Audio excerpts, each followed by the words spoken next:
नमस्कार दोस्तों, आर के म्यूजिक 95 में आपका स्वागत है। आप लोग इस चैनल को अधिक से अधिक सब्सक्राइब करें और बेल आइकन को दबा दें, जिससे आने वाली वीडियो की अपडेट आप लोगों को मिलती रहे। आज मैं लेके आया हूँ एक नया सॉन्ग। आप लोग इस सॉन्ग को अधिक से अधिक शेयर करें और मुझे सपोर्ट करें। तो आइए देखते हैं मुखड़ा।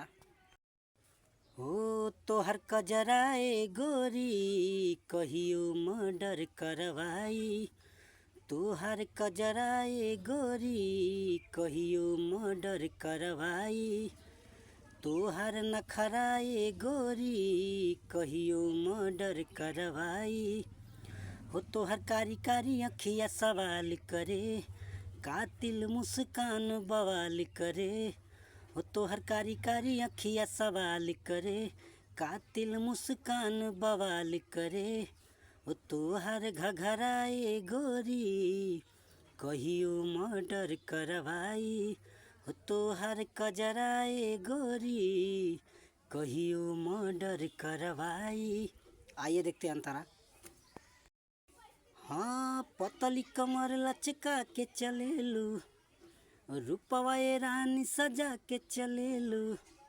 हाँ, पतली कमर लचका के चलेलू, रूपवा ए रानी सजा के चलेलू। जुरा के गजराए गोरी कहियो मर्डर करवाई, हो तोहर कजराए गोरी कहियो मर्डर करवाई। हो तोहर कारी कारी अखिया सवाल करे, कातिल मुस्कान बवाल करे।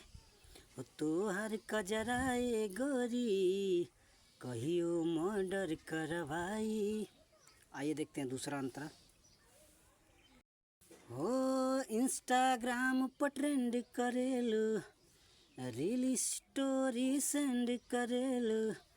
हाँ, इंस्टाग्राम पर ट्रेंड करेलू, रील स्टोरी सेंड करेलू।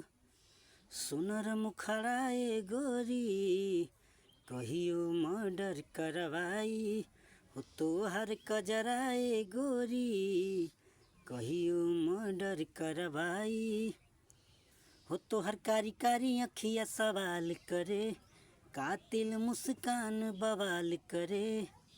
हो तोहर कजराए गोरी कहियो मर्डर करवाई, हो तोहर नखराए गोरी कहियो मर्डर करवाई।